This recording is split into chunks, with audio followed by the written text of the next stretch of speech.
નમસ્કાર, આપ જોઈ રહ્યા છો જેકેએસ ન્યૂઝ ગુજરાતી। હિંમતનગરના બામણાના ગ્રામજનોનો આકરા પાણીએ આવ્યા છે। હિંમતનગરમાં રેલી સ્વરૂપે કલેક્ટરને કરશે રજૂઆત। ગ્રામજનો બામણા ગામની જમીન ઉપર વન વિભાગે કર્યો છે કબજો। હજારો રજૂઆત બાદ પણ પ્રશ્ન યથાવત જોવા મળી રહ્યો છે। પશુપાલકો સમાજમાં વન વિભાગ સામે ભારે રોષ જોવા મળ્યો છે। 75 એકર જમીન ગૌચરની વન વિભાગે પચાવી લેતા ગામ લોકોને હાલત કફોડી બની છે। સમગ્ર ગામનો આધાર સ્તંભ માત્ર ગૌચર છે। ગૌચર ઉપર વન વિભાગે કબજો કરતા મામલો ગરમાયો છે। 500 થી વધુ પશુપાલકો હોવાથી ગૌચર જમીન માત્ર એક વિકલ્પ છે।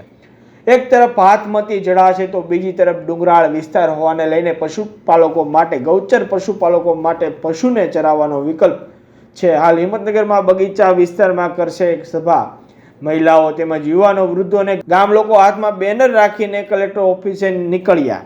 ઘાસચારાની વ્યવસ્થા તેમજ જમીન પચાવવા મુદ્દે સૂત્રોચ્ચાર સાથે મોટી સંખ્યામાં ગામ લોકો જિલ્લા કલેક્ટર ઓફિસે જવા રવાના થયા છે। જિલ્લા કલેક્ટરને કરશે રૂબરૂ રજૂઆત। સાબરકાંઠા વન વિભાગ દ્વારા બામણા ગામના ગૌચર ઉપર કબજો કરાતા ગ્રામજનો હિંમતનગરમાં તેમજ રેકર્ડ તેમજ નકશામાં પણ ગૌચર બામણા ગ્રામ પંચાયતની હોવાને પગલે ગામ લોકોએ અનેક જગ્યાએ રજૂઆતો કરી છતાં પ્રમાણ ના આવતા આખરે આંદોલનના માર્ગે ગ્રામજનો ઉતર્યા છે। જેકેએસ ન્યૂઝ સાથે અશોક નાઈ, સાબરકાંઠા।